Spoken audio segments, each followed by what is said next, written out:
Ben ritrovati dalla redazione. Stava vogando e fino a un momento prima non aveva dato alcun segnale di malessere, nulla che poteva far immaginare cosa sarebbe accaduto da lì a pochi istanti.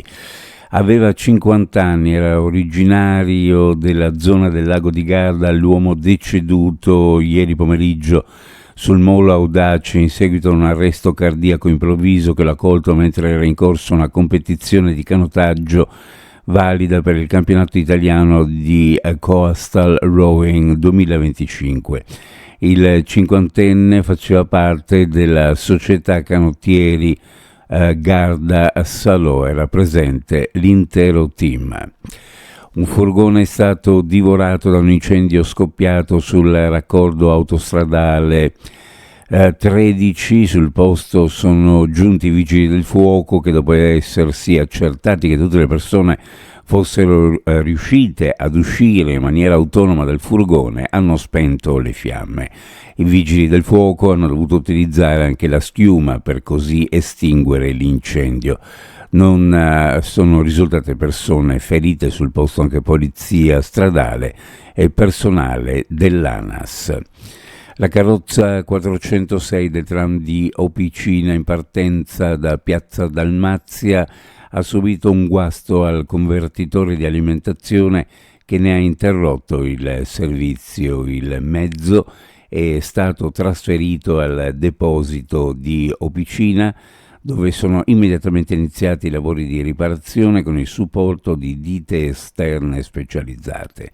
A causa della complessità dell'intervento e della non immediata disponibilità dei ricambi, saranno necessari alcuni giorni di lavoro.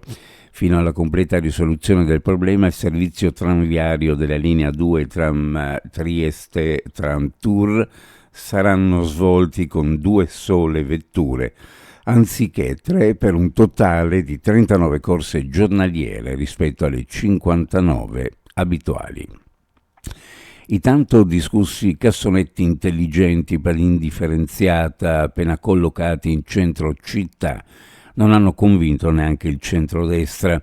Il 1 gennaio 2026 verranno accesi solo i contenitori sull'altipiano, mentre per i bidoni già posizionati in quarta circoscrizione, Città Nuova, Barriera Nuova, San Vito e Cittavecchia, la Giunta prende tempo e chiede una proroga al 30 giugno 2026 in attesa di decidere se mantenerli dove sono o spostarli in altre zone della città, se non della provincia. Certo che, a differenza di quanto annunciato, per ora non verranno né acquistati né installati altri cassonetti smart. La sperimentazione si ferma qui.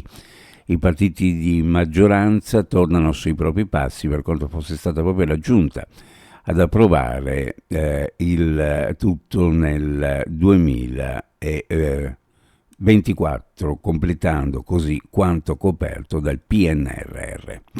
Uno sguardo alle previsioni meteorologiche: cielo in prevalenza poco nuvoloso oggi, tranne che nel Tarvisiano, dove ci potranno essere delle nubi basse di notte al mattino, bola moderata sulla costa e sulla pianura orientale, con raffiche anche sostenute a Trieste. Poi nel pomeriggio calerà di intensità. Per quanto riguarda le temperature minime in pianura, fra 11 e 14, sulla costa fra 15 e 17, le massime ovunque fra 22 e 24 gradi centigradi. Previsioni a cura di ARPA e FVG Meteo. Ed è tutto per il momento con l'informazione. Grazie per averci seguito. A più tardi.